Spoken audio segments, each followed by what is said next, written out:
Welcome each and every individual to Voices of Integrity podcast for Top Gun Sales Bootcamp training. And we're just finishing up week 3. I love what we're doing. Love the consistency you guys are doing on being here, being on time, getting better at being prepared. I really hope we get into more structure. So it's more concrete what you guys are doing. It'd be nice if I trained you guys how to go ahead and develop quizzes and tests that go along with this so you guys take it more serious and future generations take it more serious.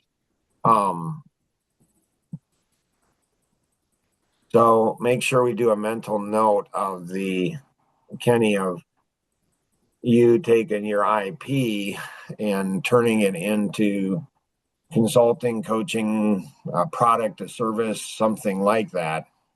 Because your margins, your profit margins just skyrocket. You have limitations right now in construction and what you're doing. You have limitations right now. So there's a whole bunch of stuff that's fresh on my mind that I can say, this is what I experienced 35, 36 years ago. The model is unbelievable. It's unbelievable.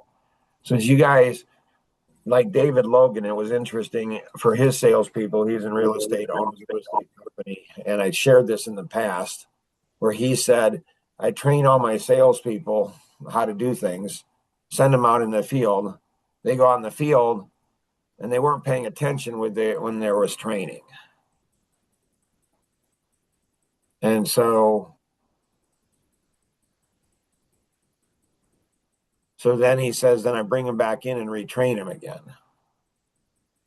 So there's things that I was trying to show you, Kenny and Jason, on the East Coast trip. Well, things I was trying to show you in Texas, that it didn't stick. And in the week vacation in San Antonio, it didn't stick.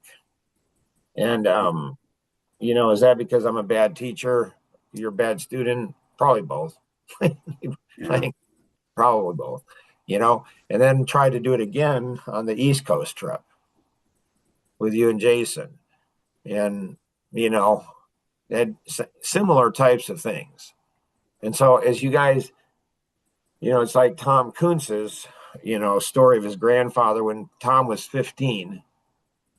When Tom was 15, his grandfather said, he kind of laughed and said, Tom, what I'm about to share with you, you're probably not going to see the benefit of it now, but you will sometime in the future.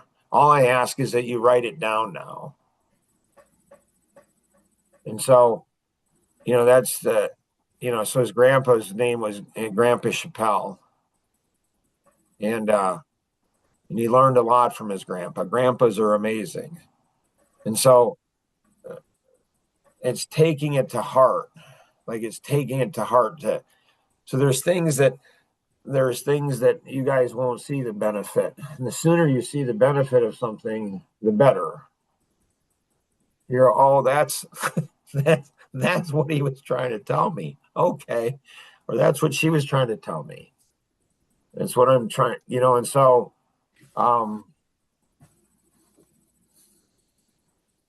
Nora, what you got?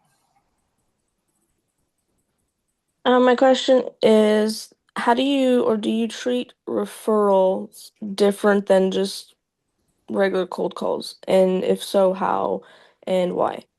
Big time. I mean, they're totally different in a way, mostly. I mean, you care about all of them, but what you're dealing with is you're dealing with somebody's business, like somebody's relationships. You mess up a referral, you mess up somebody else's, life. And so yesterday, New Year's Day, Elaine scheduled a coaching session with Willis. And so, that one got recorded. Yesterday was insane. Had a meeting with Shuaib that did not get recorded. I wish it could have been recorded.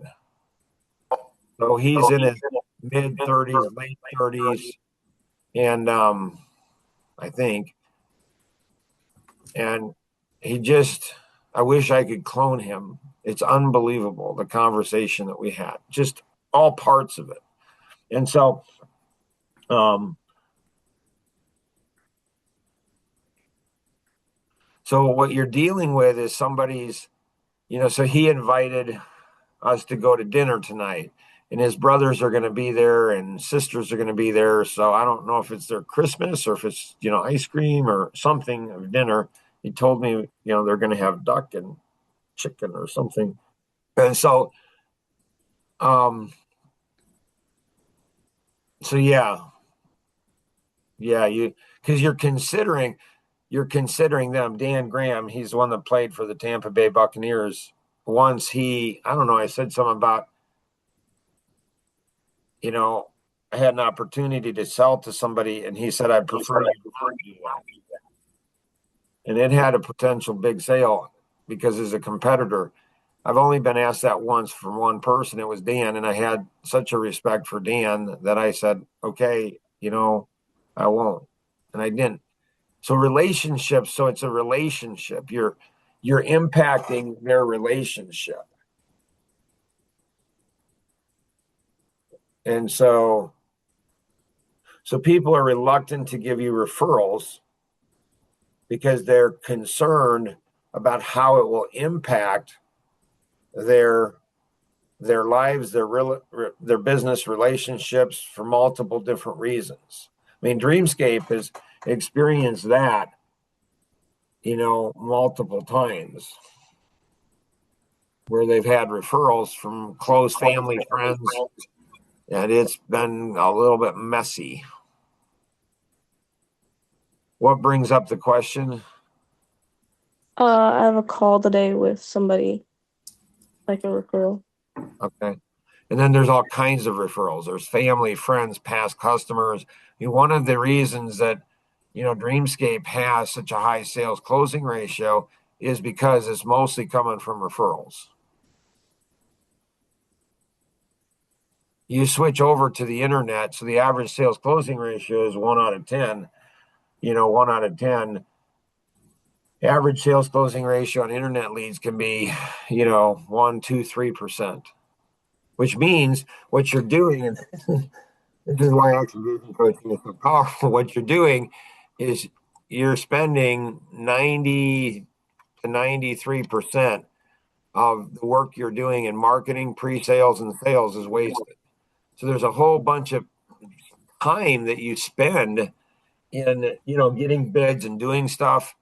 So that there's a lot of cost, financial cost in that you're losing. So referrals are just golden. Referral partners are just, it's just crazy. And so yeah, you treat like I've never done a class on that. We could do a class on that, like on just referrals and how do you treat them and what do you do with them. So Melissa, when she was 15 years old, this is another story with Tom. I don't think you have it. Maybe you do this one.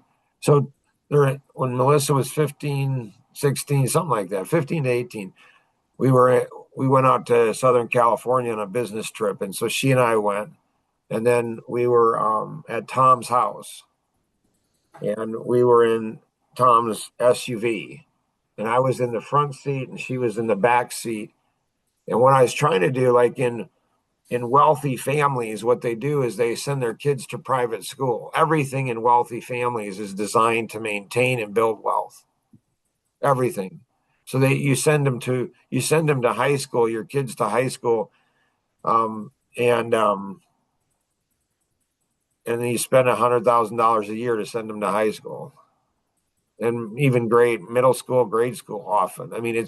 So why? It's to connect with other high net worth people.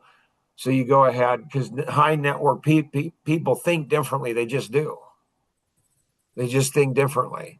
So if you want your kids to maintain the wealth, you have to get them connected with other wealthy people.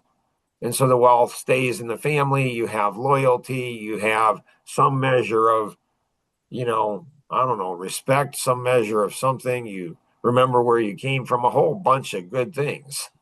And so, um, and then what they do is they hand off. It's what I tried to do with Kenny on the East Coast trip, or on both trips. I mean, on the to San Antonio, I tried to go ahead because I have to hand off my relationships to you guys. The relationships, parents realize their wealth, their success, their power, their businesses. It's one of the hardest things in cloning yourself. So Alan Stein, it was interesting. He was at an event when he came and visited, and he for 3 days went through the whole thing. And I think it might have been the first time we met in person after 10 years. And he was walking out, and I went and shook his hand and said, "Hey, did you enjoy it?" He said, "I did thoroughly." And I said, "What did you enjoy most?" And he said, "Jonathan." I said, "Really?" like, like, like, I said, "Why?" Because Jonathan wasn't up in front, didn't have a lot of interaction with Alan. We did go out to dinner the night before, and Jonathan was there with Alan, and they talked. And Jonathan asked him, "Really, man, was he good? Really, really good." Like Kenny was, when we did the East Coast. Jason was there. Like those memories last forever. At least they do for me. Oh, that's what I came prepared to talk to today. You guys got to learn how to be storytellers. Study Ben. Ben, natural storytellers. So you got to learn to tell stories. That's what Jesus did. He was a storyteller. Parables. Why? Because they stick. They're sticky.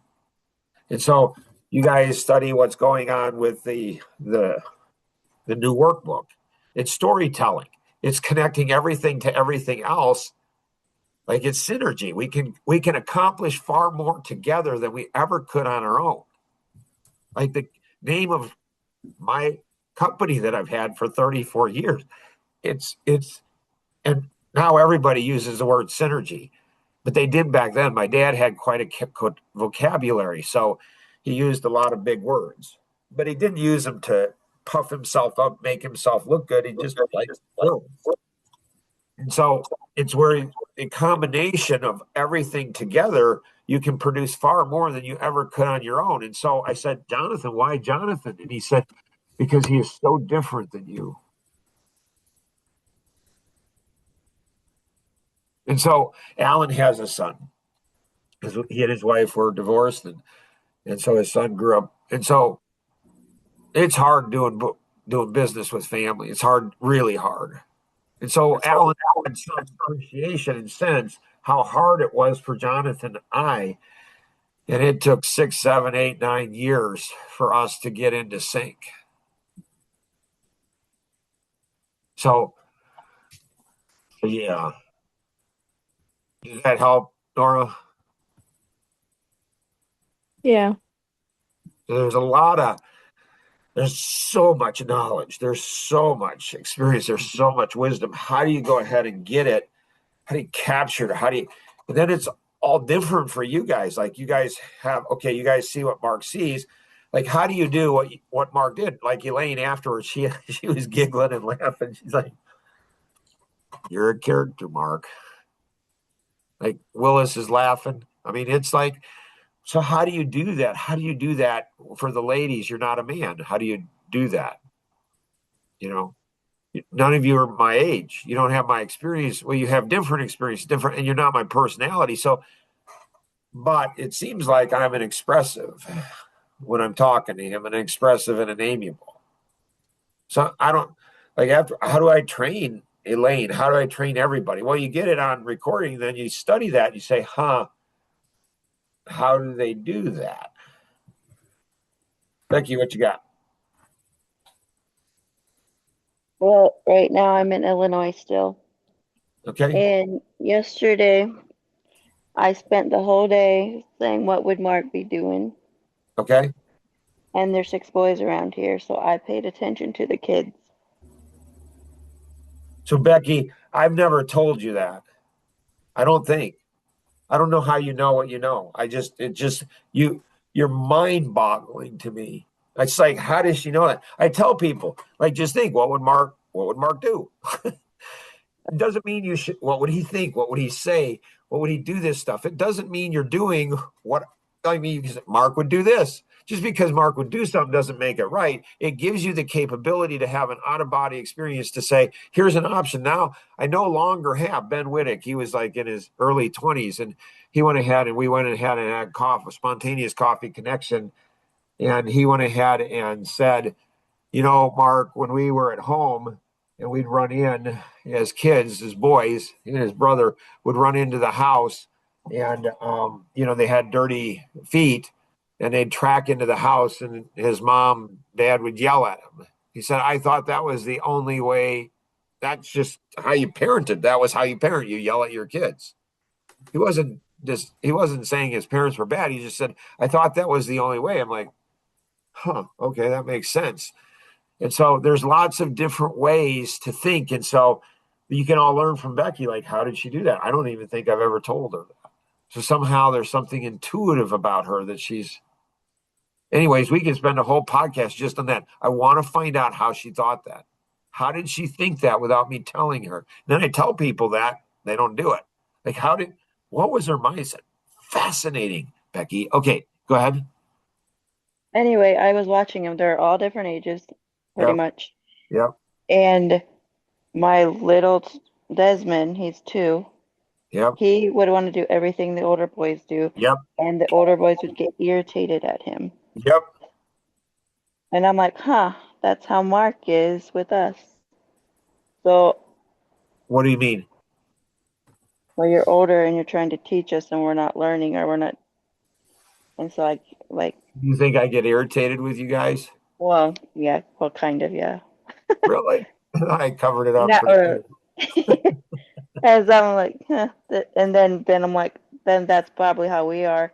I would rather listen to an older person instead of teaching a younger person. Right? See, that's just fascinating. That's a natural law. You just discovered a natural law. What's really strange is I had a brother that was a year and a half older than I was. Another whole story there, Vern. And so he was taller, stronger, faster, smarter in school, great at sports. Like he was me, I'm just average or below average. Here's this, he had lots of friends up until 10th grade. A whole story there. That'd be fascinating to do a podcast on my older brother Vern and then send that to him. But anyways, I said to him, this is what was strange. I was probably, I don't know, I was probably 12, 13. He had lots of friends. I didn't have any.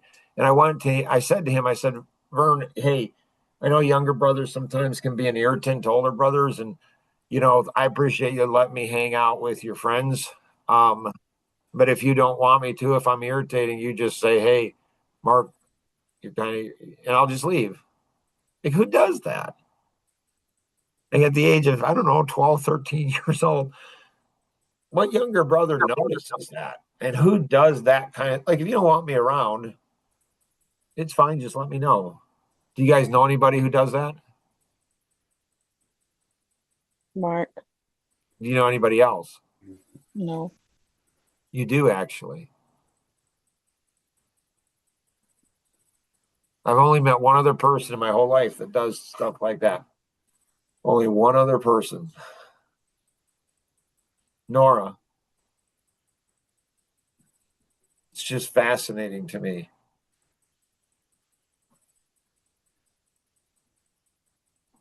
So good work.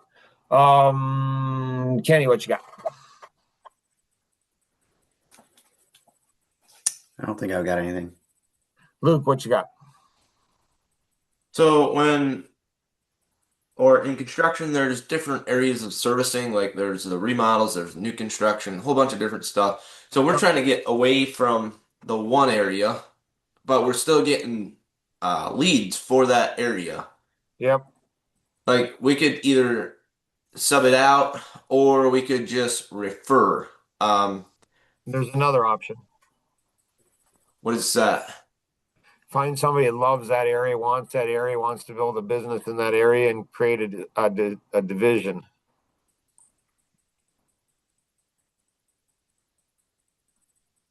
That seems like a lot of work, Mark. Mm-hmm. So what's the biggest difference between you and me, Luke?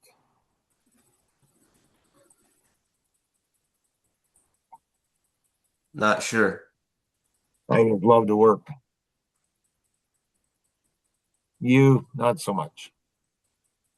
You love to play.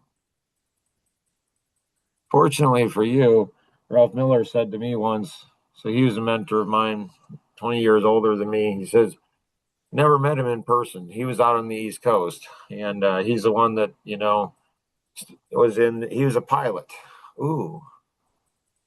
Ooh, Nora, I hadn't thought of that. When we do our East Coast trip to David Hancock, the president, founder of Morgan James Publishing, maybe. So yeah, um,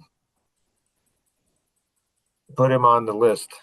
And so he was a pilot, started an aviation company, sold it when he was in his early 50s, never had to work a day again in his life. So very successful business guy. And so he and I used to meet over the phone. Ginger Ann connected me through LinkedIn. We developed a friendship. Again, knew him for 10 years, never talked to, I never saw him in person. Anyways, and fascinating guy. He said to me once, he said, Mark, you have a very, very unusual gift as a business person. I said, okay, what's that? And he's like, you can take what people love to do, what they're passionate about to do, and you can turn it into money. I said, well, yeah, but pretty much any business owner can do that. He's like, no. I said, really?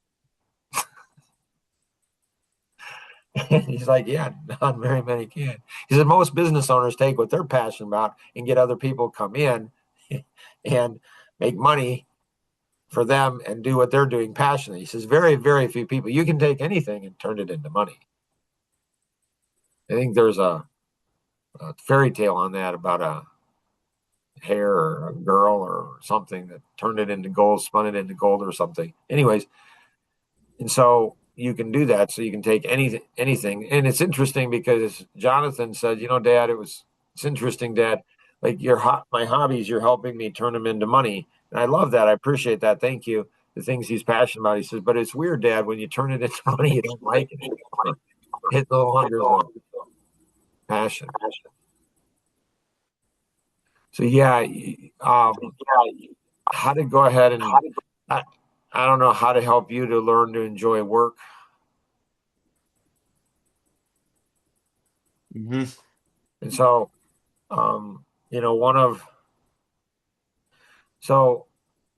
so you have a reflex to get out of work, get out of things you don't want to do. And so how do I turn that into money? I think if you learn to care more about people, I think if you could learn how to get in the future and look in the past, like if you guys could go ahead and think someday Mark's not gonna be here. He's just not. And you're gonna have all these questions that you didn't ask. What's sad is my dad, don't really miss him. There's not really questions that I would ask. That's sad.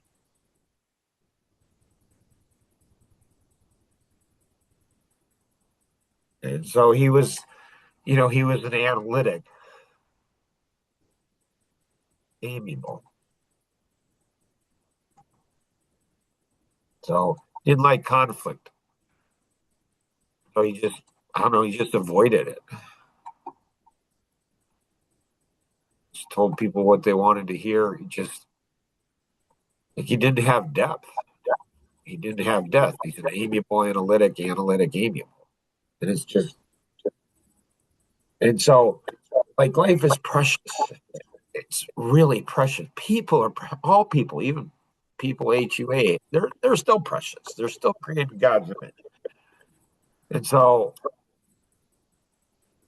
so you could learn from my mom. When I was 15, 16, she says, Mark, I was probably complaining about doing some work at home that I didn't like doing, didn't get paid to doing. And I probably complaining. And she looked at me and she said, Mark, you're going to be working the rest of your life. You need to learn how to enjoy it. I love my mom. Boy, I miss her. I wish if you guys could meet her, holy cow. She would change your life forever. Well, you can't because you can you can listen to the video. Tom went ahead and said when my mom and then Rosanna and Ginger Ann, there's that podcast, and that should go in here somewhere. And so, what's that? So you guys should listen to that because you can feel my mom's energy or passion. You can feel it. You can just, and my mom, she will continue to live. My dad, he's a good dad. I thought, I think there's a lot of good things I learned from him, but he didn't know how to go deep with people. He was like an emotional midget. He didn't know how to go deep. He didn't have deep relationships.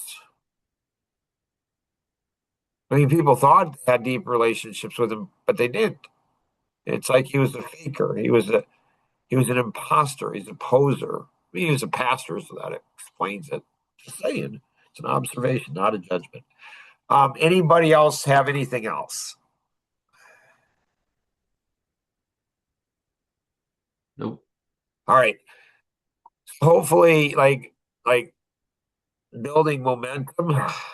Hopefully building momentum. We're finished with week 3, and none of you yet have. None of you have. 2 people. Becky's working on it. She has 1. She needs to get another one because you guys make money based on developing people. And so she's working on 1. And so, like, there's not enough. I can say with great confidence, there's not another opportunity like this anywhere in the world. There's just not. Like, okay, first you got to figure out how to pay your bills and try to, do it. We're doing something you enjoy, building equity, building your own company, do something there. And then once you get that, where you make money doing what you like doing or don't like doing, it doesn't matter. I built money when I was you guys' age. I did things I didn't like to do, and I learned to like them. But then how do you go ahead and do something you love doing and get paid for it? Like, you just absolutely, it's like in Ford versus Ferrari when he says, my dad is said, and a man who does what he loves doing is the luckiest man in the world because he'll never work a day in his life. But that takes work. That takes tremendous work, tremendous sacrifice, and a lot of risk. So what you guys have here, you won't appreciate. You won't, like, for the rest of your life. For the rest of your life, you will go ahead, and it's a half an hour a day. It's not that big of a deal. Like, so this will change the rest of your life because it's not just about sales at all. It's about development, becoming who you were created to be. That's what it's about. Maybe you guys will succeed where I haven't succeeded. I hope that is the case. Like I knew when I was your age, it's like sales is not just about selling. It's like I've got to sell my value system to my children, and I haven't done that so well. And I tried, worked like crazy. But the forces are becoming stronger and stronger. It's harder and harder. So think about other people. Think about 2 people that you should be going through with this. You invite 2 other people, and then you change their life forever because you're the one that brought them into the opportunity. Hopefully they'll be thankful and appreciative to you for the rest of their life because you changed their life. Amazing. So good work, guys, gals. Appreciate y'all. Thanks. Bye.